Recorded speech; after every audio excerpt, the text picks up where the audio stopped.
Kami dari kelompok 2. Hari ini kami akan mewawancarai sebuah lembaga atau non-government organization yaitu ISEC in Unila untuk membahas tentang privasi dan keamanan data yang mereka pakai untuk mengamankan data-data dari partisipan mereka. Nah, mau tahu kelanjutannya? Berikut videonya.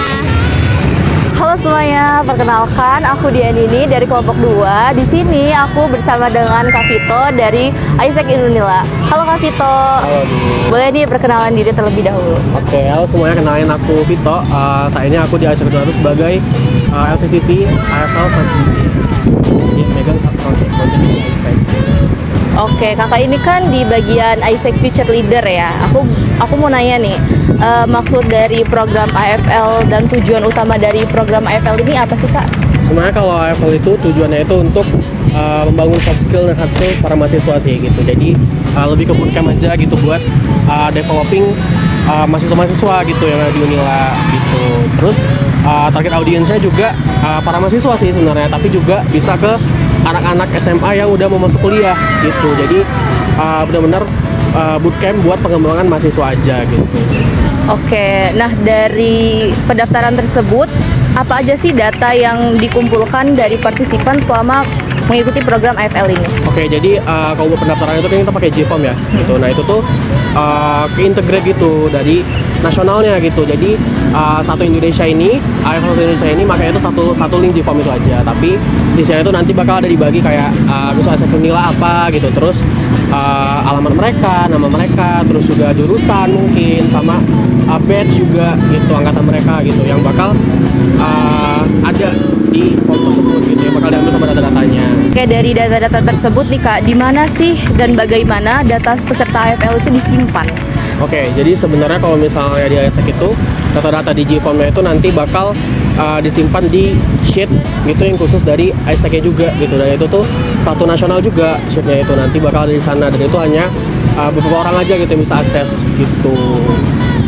Oke.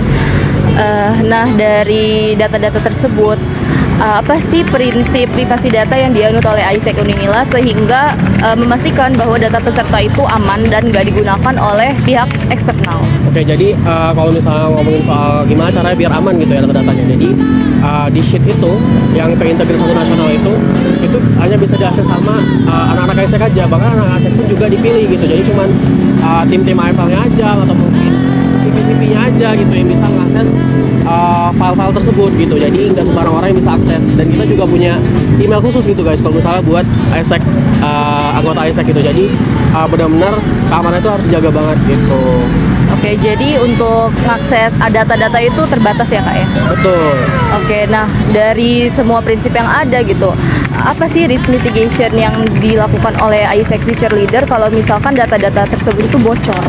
Oke, kalau misalnya risk mitigation-nya gitu ya, jadi kalau misalnya amit-amit gitu ya, ada data yang bocor gitu, jadi mungkin yang kita lakuin adalah cari tahu dulu gitu, data ini bocor di bagian mana gitu, karena seperti aku bilang tadi, yang bisa akses itu hanya anak-anak ISEC aja gitu. Jadi kalau misalnya pun bocor, itu entah emailnya ada yang akses ataupun emang nggak sengaja aja kasih aksesnya ke orang lain selain ISEC gitu. Jadi mungkin mitigation-nya adalah mencari dulu gitu, kira-kira datanya ini bocornya di bagian mana, terus siapa yang bocorin gitu. Kalau misalnya udah ketemu, mungkin kita bakal nge-solve lagi gitu buat